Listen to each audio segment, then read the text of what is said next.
Facing challenges and overcoming setbacks is part of doing business. Whether you have the expertise to survive them or not could mean the difference between success or failure.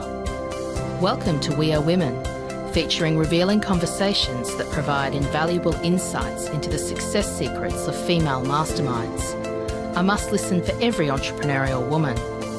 Now here's your host, Janeen Vosper.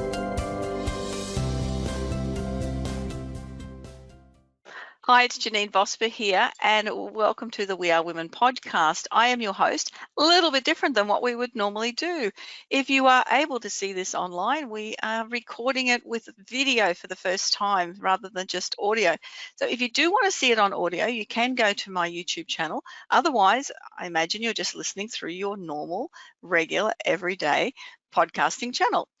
And to make it just that little bit more different, I have three guests with me today, and you are just going to love what they have to say. You're going to find so much value in it when it comes to talking about leadership. But I really want you to get you to know these three lovely ladies.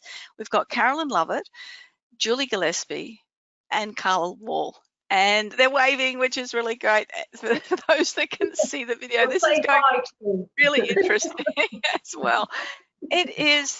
And all of them have, I've been working closely with them within a group called the Business Continuity Support Group. But each of these ladies have amazing skills and talents themselves. And I wanted to be able to share those talents. So I'm going to say hi to each one of them individually and just get them to give a little bit of a rundown on who they are and what they do. Not talking too much business. We want to know them personally. And then we will talk about how we can improve leadership and how we can move forward through difficult times. So first of all, I'm going to start with Carla. So Carla, you're up. Thanks, Janeen. I always love going first. I know that. That's why I went that way. Hey, thanks for bringing us all together this morning. That's really great. I think it's nice to do something different, isn't it? As well as being on the podcast, also provide a visual for people, particularly as there's a lot of people still working from home at the moment. Like last week with our business continuity conversations, I think those half-hour chats through the business continuity support group are really great if you're having a morning or an afternoon tea, because I love eating cake. So I guess a little bit about me. I deem my hometown to be in Australia is Melbourne.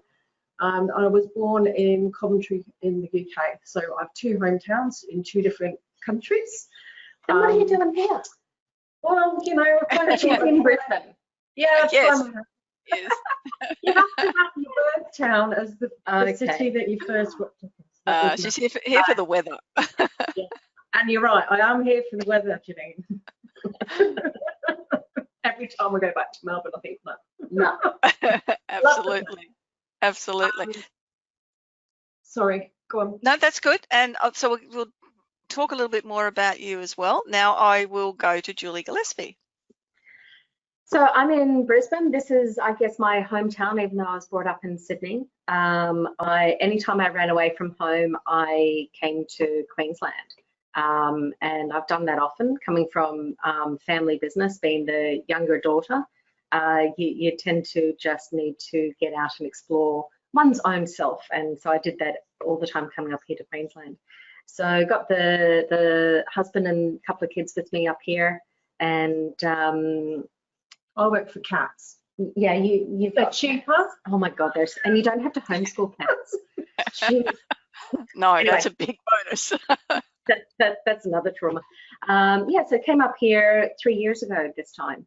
And after a big burnout, probably the biggest burnout, and started fresh, new career, new lifestyle, family-centered, in a place where families come first in Brisbane, you know, and it's been a really interesting couple of years, I must say. Yeah, that's nice. And Julie's expertise is in that mental health area, which we're going to hear a lot more about, and Carla's, which I didn't mention, is in leadership, so it'll tie everything up together. And lucky last is Carolyn Lovett. Good morning, Carolyn. Hi. Hello. Good morning. I am. I'm the active listener. I'm the empath of the group. I take it all in and I feel and hear you and then realise what you need and what we can do to help each other. So I've been in Australia for nearly 29 years, and came from England with my husband and arrived pregnant with my daughter. So I have one daughter who was made in England, grown in Australia, which is my claim to fame, bless her. And I've worked in customer service, team leadership, contact centre environment, and staff engagement and recognition for as long as I can remember, always putting those three together in whatever business I was in, because I always felt they worked well together. And that's my passion. I really enjoy that, and I do it for love more than money sometimes. Yes, but we also like to do it for money though too, Carolyn. I think that's important. But look, that has been something that we have all been doing through the Business Continuity Support Group, is giving a lot of information and a lot of advice away. And we'll continue on that with the podcast interview today, is to answer some questions. Now, Carla, you have come from construction industry, and you've probably seen leadership delivered in a whole lot of different ways. Is there something that at this particular point in time that you could see that is important for us to take away now, that we make sure that we don't go back to some old habits and bad habits? I guess from a leadership perspective, for me, what I've been seeing is a lot of reacting and responding to the situation, which we've had to do. And the conversation I was having, and I've also listened to with people like Steve Simpson and Graham Codrington over the last few weeks, is the application really now of adaptive leadership. Because what we have been doing is applying a very transactional, functional way of going about business. And obviously within our businesses, we have people, and it's really important, I think, that when we apply an adaptive leadership style, we have a more agile way of working. And that combines things like Julie and Caroline will attest to, in terms of, putting our people first, having that agile mindset, and bringing creativity and transparency to the way that we're now leading our businesses. We can't continue with pushing stuff out to people in a transactional way. There has to be a collaborative, adaptive way that we're going about that. So that's a really, I guess, consultative way of leading and managing ourselves and also our businesses. And just on that, to interrupt there, when workplace health and safety people come through organisations to, do safety checks and that, they're also looking at the psychosocial safety aspect. Yeah. And they want to see evidence of that consultative process. They want to see that that's in place, because that's an indicator of a workplace who's looking after the mental well-being of their people. And it's that exact process of talking with your people, finding out where they are and how they sit, that these auditors, safety auditors, are wanting to understand and to be able to see and pinpoint how that process actually works. Okay, yes. It's so saying that, is that something that everyone's doing, or have they not done it before, or are they, do you feel that they're going to be doing it more so in the future? And I know, Carolyn, that's part of where that customer service, sorry, just hold that. One of the things that you should always do before you start a podcast or any form of recording is turn your phone off and make sure that nothing's coming through on that. Lesson learned. I do have the phone on because I am recording the time, but that was a what is that? A beginner's mistake. That one is not have it turned off. Normally it's not in the room. So my question, what was my question? Is that something that businesses are doing? You're dealing a lot with businesses, Carolyn, and how the staff of, how that relationship works with their staff as well. So, I've come out, of management in a business, but because we supplied so many industries and so many different businesses, I wouldn't see this happening all the time in the past. Which part? You're talking about the auditing, the safety auditing? Well, no, the adaptive leadership and ensuring that the staff are being looked after as well as they could possibly be. I think think it's the new, and again, adaptive leadership is a great terminology that's now starting to get some legs, and it's starting to be socialized a lot more. You can clearly see with any business you go into, you can clearly see the business that looks after the staff. It really does the way the staff greet you, the way the staff engage with you, whether it be over the phone, whether it be face to face. You can really tell that there's a great working model behind that, taking care of the staff. Staff that aren't engaged and don't have leadership empowering them, helping them to come to work and as Julie and I said, bring their best self to work in our chat. Those staff, it's the engagement you have with those people, you can almost feel that they're not happy in their job. You get minimal response from them, minimal interaction with them. So it is quite interesting. After working in customer service for many years, you do get a feel, for want of a better word, who has got that leadership behind them and who hasn't, and who's happy and engaged at work. And Julie, have you've been continuing to work through this period of time? Have you seen much change in that now? Well, look, and in my role now as mental wellbeing consultant, I'm talking into spaces with organisations about how they're going, how they're coping, and what they've got in place in that space of, creating safe places, for people to be able to turn back up and the workspaces now instead of necessarily workplaces, because this is my workspace, and a lot of people are the same, and to be able to acknowledge that it's a workspace is important. So seeing that change, look, I guess there's three categories. Organisations that were already doing it well are now doing it better.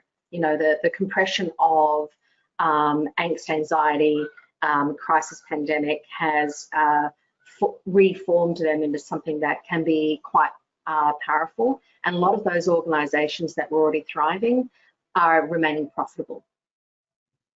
And because there's that direct correlation. There are those who weren't so great at engaging and looking after and creating that safe space for their, people. And they woke up during this time and just went, wow, we should be, we're seeing the impact of these people. How can we do better and be better?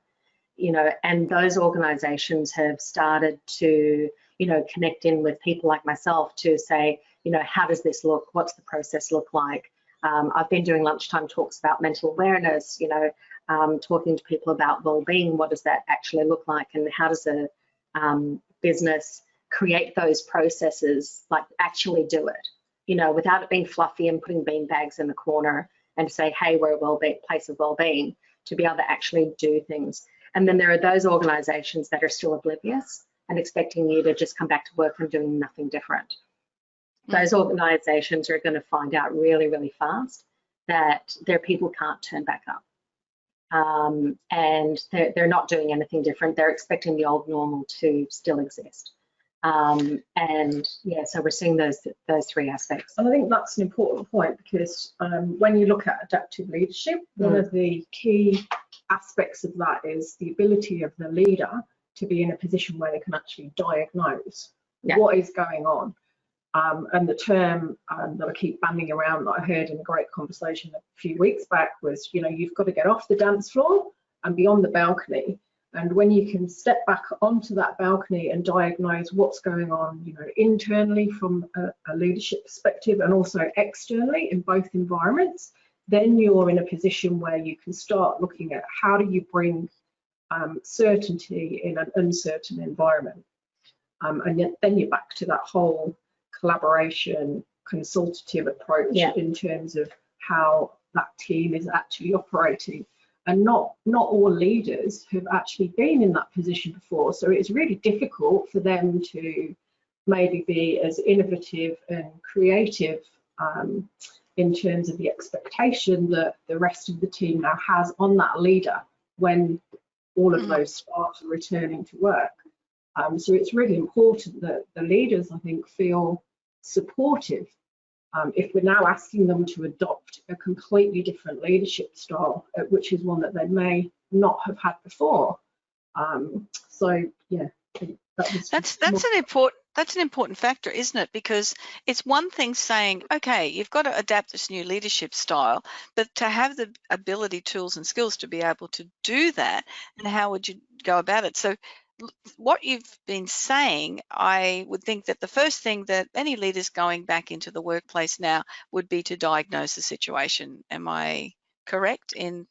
But even before all of that, we've got to understand, like, you know, I see you leaders, I see what you're taking on, you know, and I've been in family business my whole life. And what's keeping those business leaders awake hasn't changed, it's been added to. Like, you know, we've got all of these people that rely on us to be able to lead so they can turn up into the workplace. You know, the financial burden of the business and, you know, being able to meet these targets and all of these things. Then having to fire people and let people go and having to navigate JobKeeper and all of those things in the time frame between it. And then being able to, you know, navigate all of the nuances that the government's created and then workplaces have created, and then expectation, like the expectations alone on our business leaders is you know, it's choking. And to then say, now be adaptive, you know, in that position, if I wasn't given the tools by the organisation to be adaptive, I'd be telling them where to go and just say, well, I can't, you know, I'm choking on all of this expectation. So that's a powerful word, Julie, choking. That is like, really feel it. You start seeing all of those things. So what would be the first step then for somebody getting in a leadership role at the moment? What would be their first thing that they need to do? If we had an action takeaway going, right, you are in this situation, you're feeling like this, we understand that, then what? Well, and creating a space where someone can ask for help. You know, if you're in an organisation where you can't fail, if you're in an organisation where you can't ask for help, get out, because you're going to choke, and then you're just going to keep on choking, and then you're going to be responsible for all of these people coming back into a place where they're not able to turn up as their best self, because that best self today is completely different to what it was 6 months ago, 12 months ago. You know, and as you said, sorry, Carla. I was going to say, and as Julie, the transparency, trust, and connection is so important for a leader to show their own vulnerabilities, that they haven't got all the answers, but they so want their team to come back and be well looked after, and in turn look after their customers and feel engaged while everything is worked out as they go along. They need to be able to trust their leader, and the transparency allows them to feel that that they need to support their leader as the leader makes this transition themselves. Nobody's got all the answers. So that's part of it as well, isn't it? The team supporting the leader. Yeah.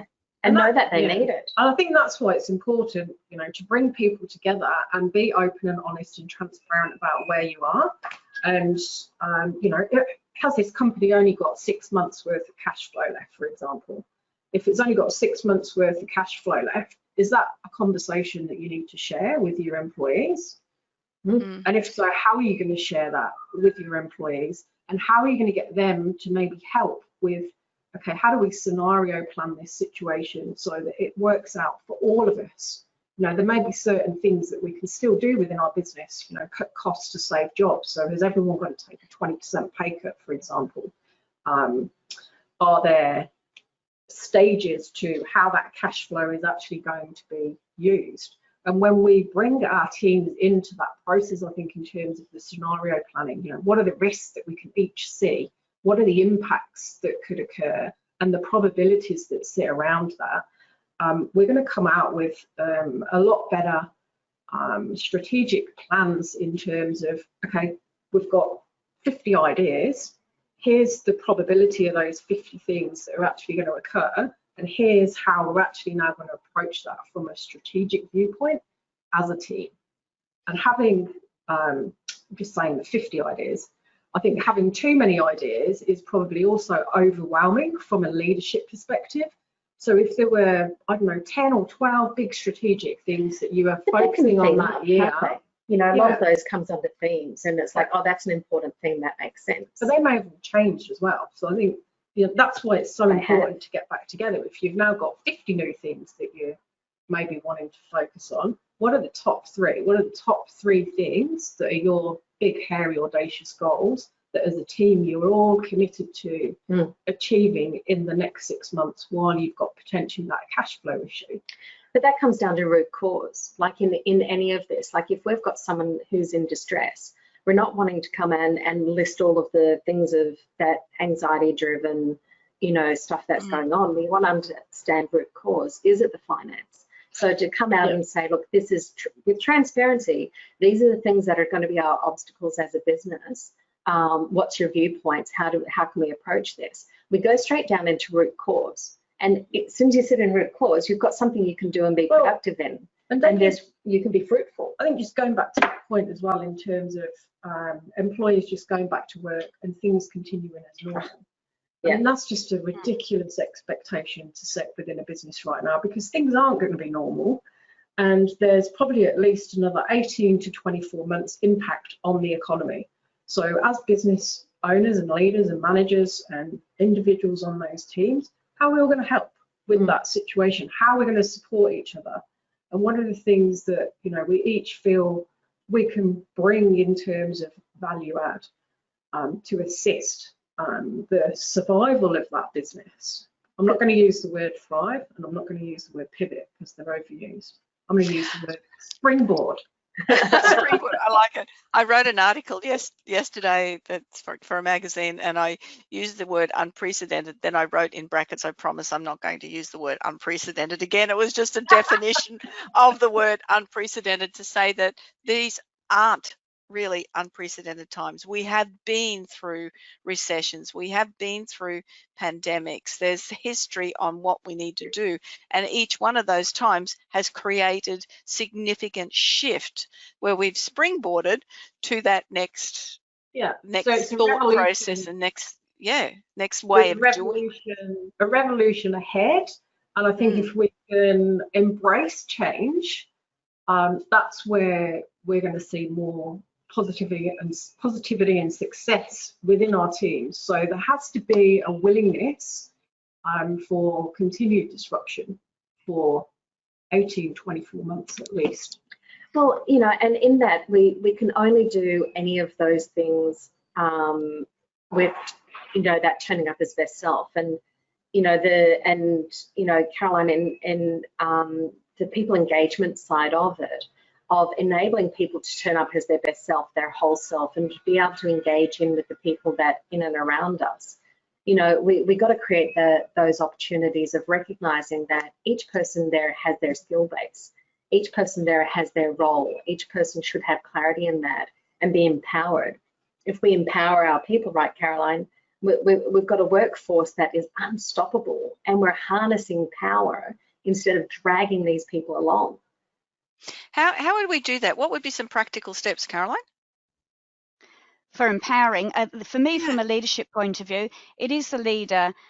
As we said, the adaptive leadership is bringing the team with you on board, but then walking the talk as a leader. If you're empowering them to do, to help the business to grow and to help look after the customers and to help to do what their roles are asking of them, then they've also got to show that they value their staff as a leader. So the customer service walk and talk, the thanking them for a great job, encouraging customer feedback to actively show that what they're doing and being empowered to do is having a positive effect on their customers, whether they're internal or external customers, which is very valid as well.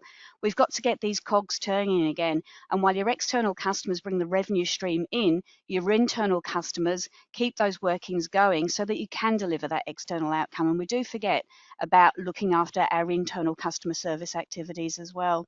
So exactly the leaders doing that, walking the talk. Walking the talk. You almost need to scrap whatever best practice was, all the benchmarking and the KPIs that you were doing before, and pretty much start again.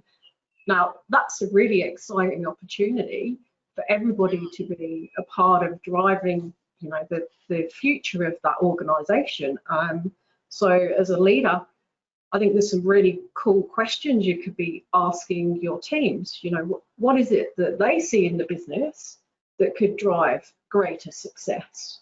And, you know, what is it that the leader doesn't know about that business that that individual within the team knows about the business? And that's a good one. Yeah, what is it like that they've experienced during this time where they've been remote maybe from their colleagues and being geographically dispersed, that has really frustrated them in their jobs, that we can now improve on as a team.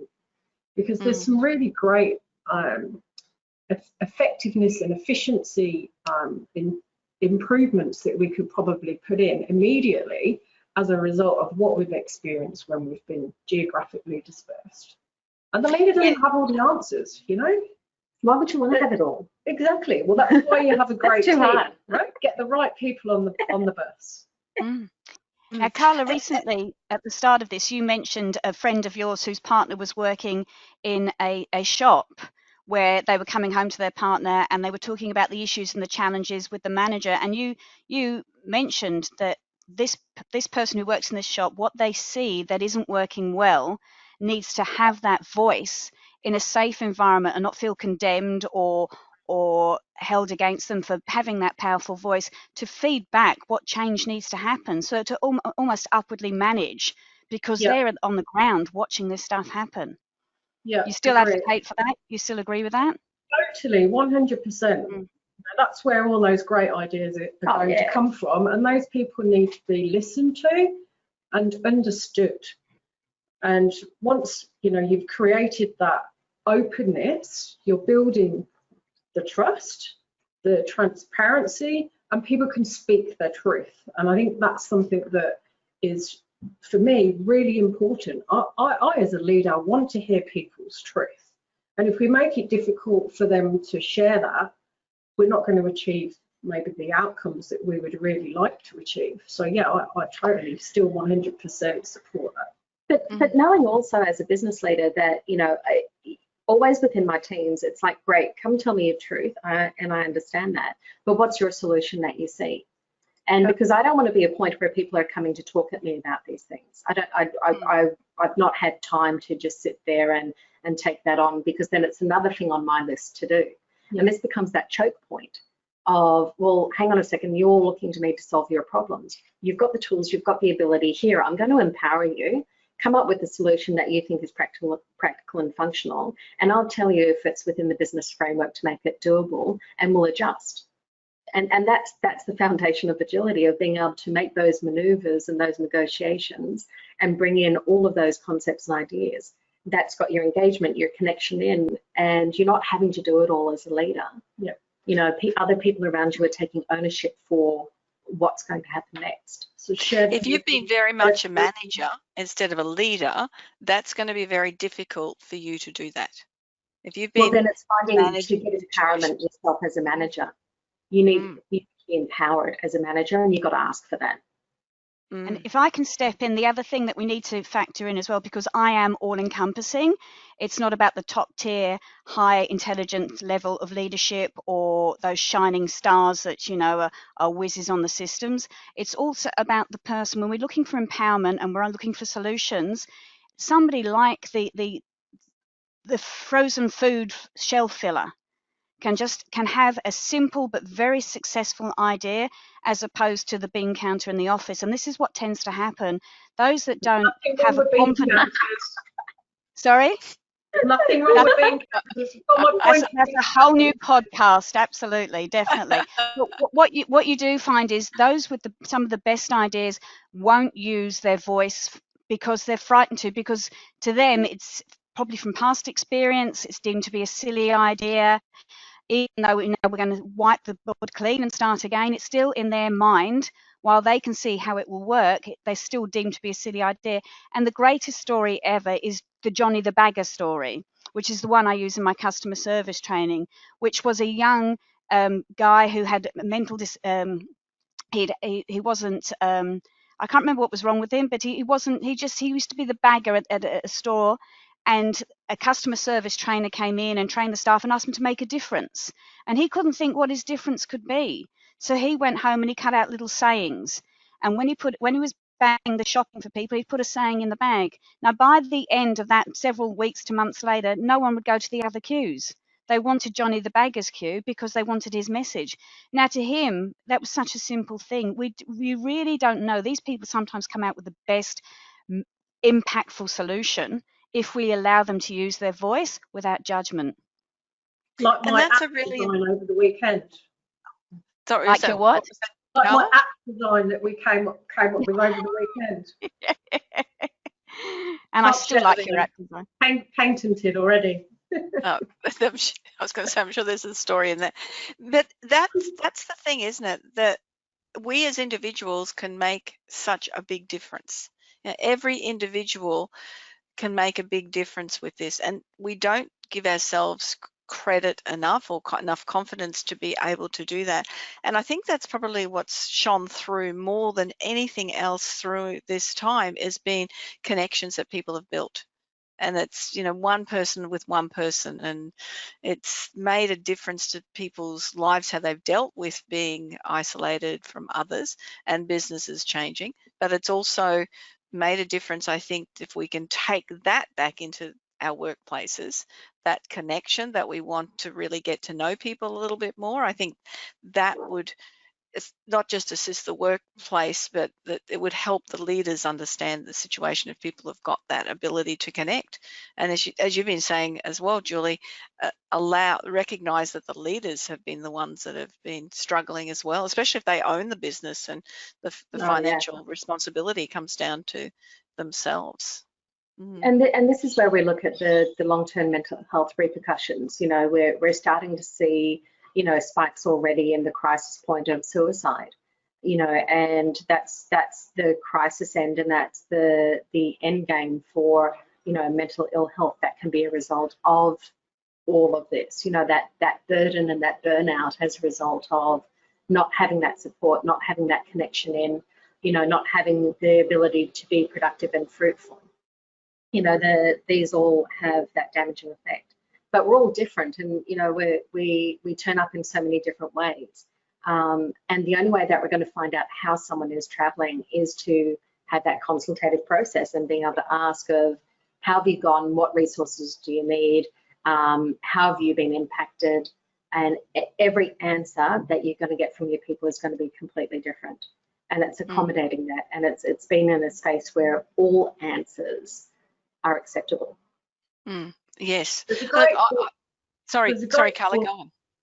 There's a great book written by a guy called Vinay Nair, and I think he came out with the expression before Richard Branson. I think Richard Branson just thought it was a great quote, so he ran with that, which is employees first, customers second. And I was just flicking through my notebook. There were 3 or 4 principles he put around how he was rolling that out within the business. And the first one was to speak the truth about the company's situation. So, you know, that's something we've talked about today. It was trust through transparency. So we create an open book way of managing the business. We share that information, and we enable employees and managers and leaders and teams to be in a position where they can ask questions of each other. And the third one was to redefine processes to make the supporting functions and the management accountable to the employees. So they're coming up with the ideas, but they're passing them back up the line to management. And then, you know, they're getting credit for the improvement for the improvements and the effectiveness that they're bringing to the company. And they then build, you know, a new passion for their work. And the fourth one was the willingness for continued disruption and perhaps misunderstanding. It's a really, really good book. What's the name of the book again? It's called Employees First, Customers Second. Oh, it's called that. And who's the author? Yeah. Vinay Nair. Vinaynayaar. He ran a big technology company in India. It became one of the fastest growing companies quite quickly because of this change approach that he had to how he was building and growing that business. Now I've kind of flipped that on its head because I think those principles are great, but right now I think it is people first and results second, because we have to get the internal environment right to actually be able to deliver those results anyway. So if we don't have the inside right, the outside is never going to be right. No, that's correct. And I'm very much okay, let's do these 5 steps to implement these things. So tell me if I've got these steps wrong from what you've been saying. and I know we said a question there that this was the first, and then you said take a step back, but I think it fits into the situation as well. The first one is diagnose. So diagnose where you sit, diagnose where the business sits, where people are. Second one I've got is consult. So consult with all of the interested parties. The third one I've got is redefine. Redefine what your business is about, your staff, and how they do things in it.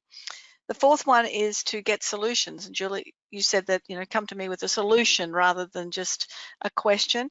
And the fifth one I've got is implementation. So you then have to implement whatever you do. And I can see a blog coming from this, but I do write notes as I go along. I do this with all of the interviews because I like to give a bit of the episode notes as well so people can jump on. But does that fit? Does that those 5 steps, if you were... The last one's probably the hardest one, I think, for, the execution phase of those new initiatives. I disagree. How to keep, like, from a strategy point of view, how do you keep that alive? Well, and this is where, like, through the diagnosis and through the consultation and through the solution focus, people are taking ownership of that implementation themselves, aren't they? And that's through, like, job clarity, job design, the engagement, and the empowerment.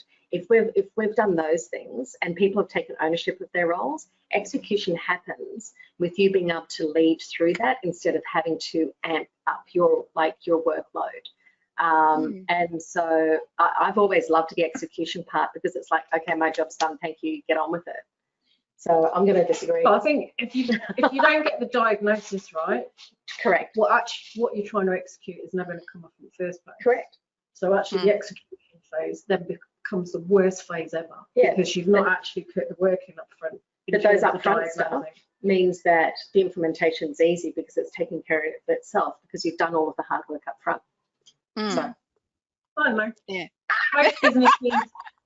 I love having her here. Can push her around. Most businesses really struggle with the execution. They'll spend days doing their strategy planning. They'll spend days rolling it out to their teams, and then they coast along and they're all really excited with that for a few months, and then all of a sudden. But they do that in isolation. So what do they expect? There's no engagement. There's no ownership from the people around them because you haven't done the consultative. Which goes back to where we started with the diagnosis. Absolutely. And that's, yes, Julie, I'm with you on this. Correct. Because I've seen businesses and I've been involved with businesses that we're always trying to find solutions to things, and once we've got a solution, how do we implement it? How do we execute it without going truly back and stepping back into that diagnosis phase and really consulting with all of the stakeholders. And as I said with that article I wrote the other day, suppliers are such an important factor in our businesses as well, and the relationships. I come from manufacturing.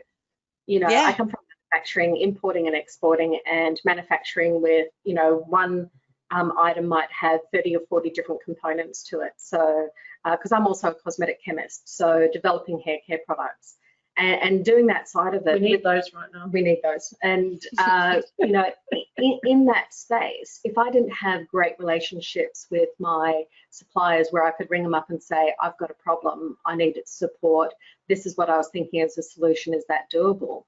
The company wouldn't be in business without that, because you're having to negotiate 30 different organizations into one product. So all of this is important.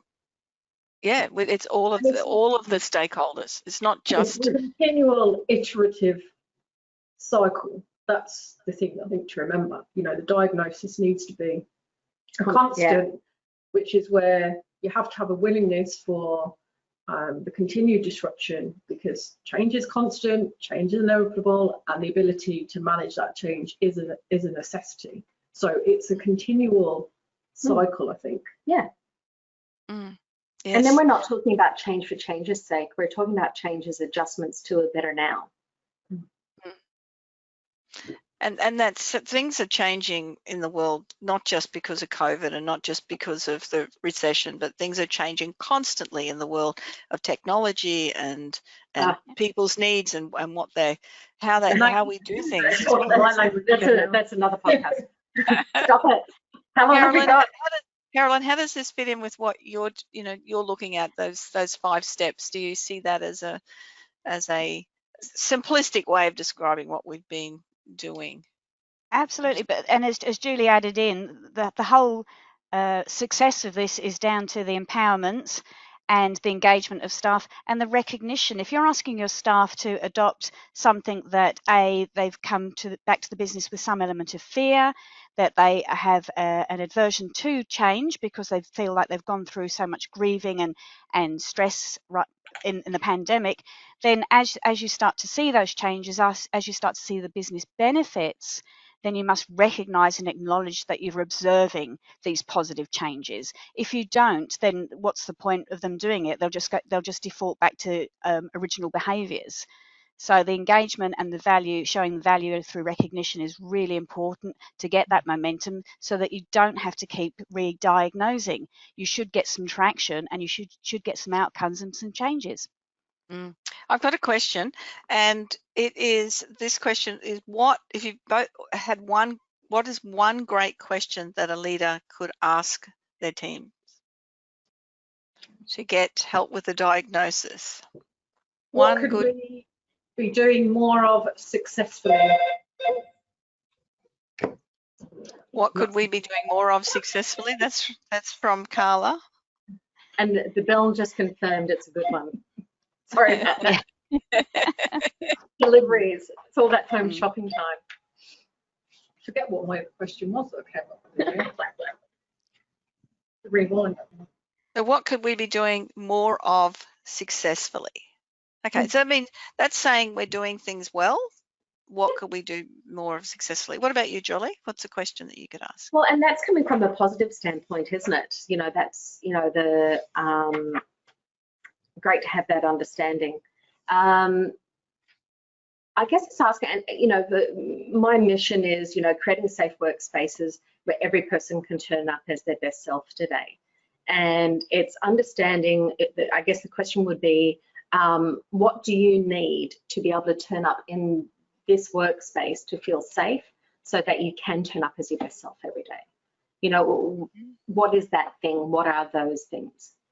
Yeah, and that's almost then like what's going well in your role. More often than not, I think people will start with what's not going well in their role, which is great, because then you've got something that you can build on and improve. And then hopefully they'll give you something that's going really well in their role as well. And again, that's something you can look to improve on. Someone might say my job design, role clarity. They might say, I just want to be able to turn up and have a space where I can go and have peace and quiet when I'm not having a great day. It can be anything. So if that question's going to be asked, you can't come in with your own solutions and what the answers should be.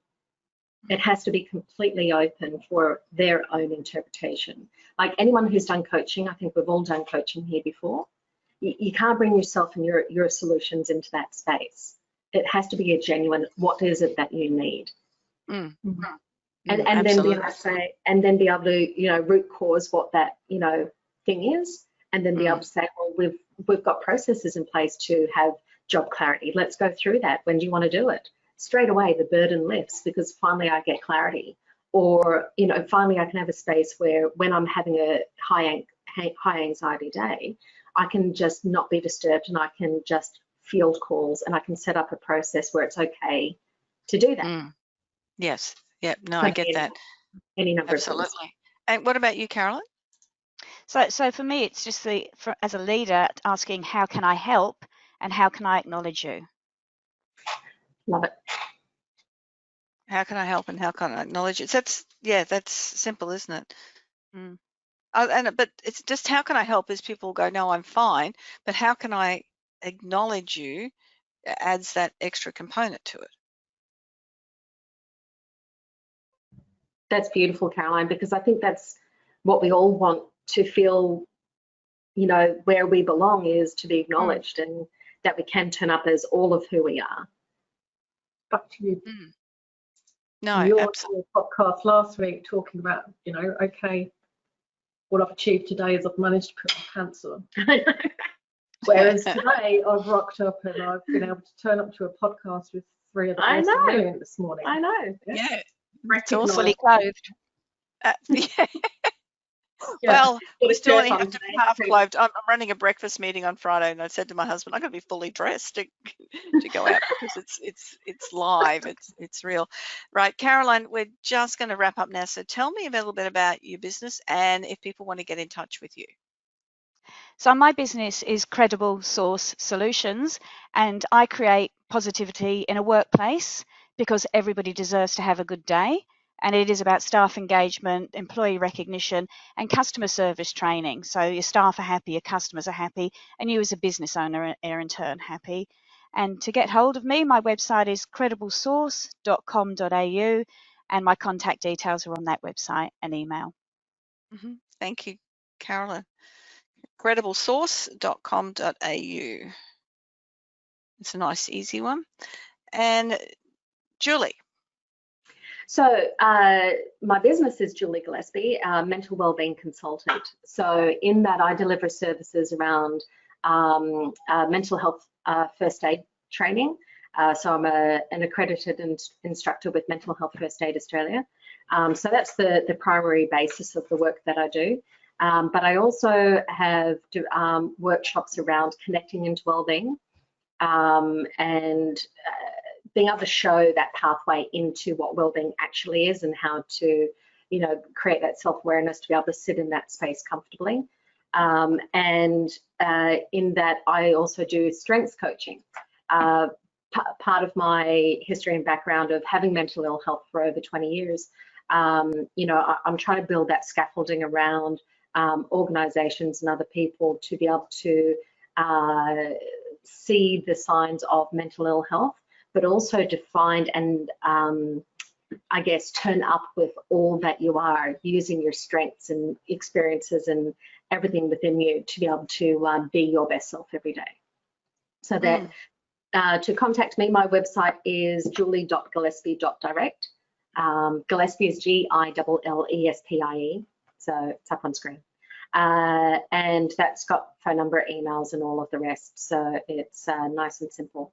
But yeah, and I can do mental health first aid training fully online at the moment. We're going to be face-to-face soon, which is a preferred method, but that comes in so many different formats. And I also do lunchtime talks. And that's part of my advocacy work. So I'm happy to go in to any organisation, virtually or live, to be able to talk about mental health awareness. Excellent. No, thank you, Julie. And Carla, you get to go first and last. Last. You did that on purpose, didn't you, Janeen? I know. Yeah, so I guess when owners or business leaders have got all of those competing priorities and maybe there's not enough resource within their leadership and management teams, what I like to do is provide my services around leadership, strategy, perhaps scenario planning, and change, and provide a real fresh approach to work with those teams, the leaders and the managers, in terms of coming up with a fresh approach to the strategy and the solutions and the products and services that they've got within their business. So over the last 20 years, I've spent my career building up businesses and taking them from loss-making entities to profitable, sustainable entities. So I guess I've got a bit of a flair for really starting to turn things around when maybe they're not looking so great. My business is called the CWX Advisory Group, and you can find me at www.cwxgroup.com.au. Okay, thank you very much, Carla. So it's cwxgroup.com.au, and it was Julie Gillespie with a double L .direct, julie.gillespie.direct. I got? Okay. And I suppose the one thing to pull it all together is we're all part of the business continuity support group, which again has its own sites, which is businesscontinuity.support. So if you wanted to get a real good feel of how all these parts fit together, that will deliver a great business outcome as you return to work, it's a good place to go to there as well, because there's some other professionals on that site that are helping us to make sure businesses turn up ready to work. Thank you for bringing that up, Caroline. And just in that, businesses at this point need help with that diagnosis, because there's this fear element of being able to see it all sometimes. And to have someone come in and to be able to help in that diagnosis space is really important. And I guess that's where we all come in, you know, from different aspects of business to be able to help with that, but also to navigate that consultative process. You know, how do we speak into an organisation, and how do we get our people to speak into the organisation and tell their truth? That's something that can be, you can get help with, and it doesn't have to, you don't have to be able to do all of that. So that's really important to know as well. And we talk through that in the business continuity support website. We do, and we're working with somebody that can come in and look at your finances. We've got people that can look at leadership, mental health, customer service, sales, and speaking, and also in, I know it's all of that across here, and also marketing, and you know, making sure you're getting the right message out with your business at this particular time as well. So please, you've had a great opportunity to hear from Julie and Carla and Carolyn as to their expertise on their fields, but I would highly recommend going to the businesscontinuity.support, and you just register your name, and then you can download everything for free. There's amazing information there, but also visit each of the websites for the ladies individually, because you may be looking for something specific that they can help with as well. I really want to thank you this morning. We have, as I said, there's two firsts today. One is doing it with video as well as audio, and the second first is having 3 of you online, and that worked really well. I think we've got a little bit used to it with our continuity conversations and chatting with that. Great advice, great information, and I'm sure that people will be able to find you and get in touch if they just want to ask some more questions as well. Thank you for that. I really appreciate it. Thank you for your time. Thank you. You're most welcome. Yeah, excellent. And that's another episode of the We Are Women podcast. I am Janeen Vosper, your host, and you can find me with my website, janeenvosper.com. That's nice and simple. And remember, when you're listening to the podcast, if you enjoyed what you've heard, to leave a 5-star review is much appreciated. I look forward to either hearing, seeing, or both on the next episode of the We Are Women podcast. Have a great week. Bye for now. Bye. Bye.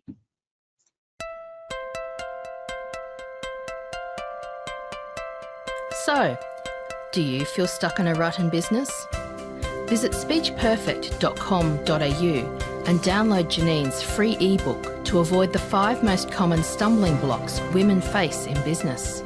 It's jam-packed full of tips to overcome the barriers that could be holding you back from the success that you dream your business will be. We would love you to leave a review of today's episode and share this podcast with other women in need of entrepreneurial inspiration. Subscribe to the next episode now and join the We Are Women community.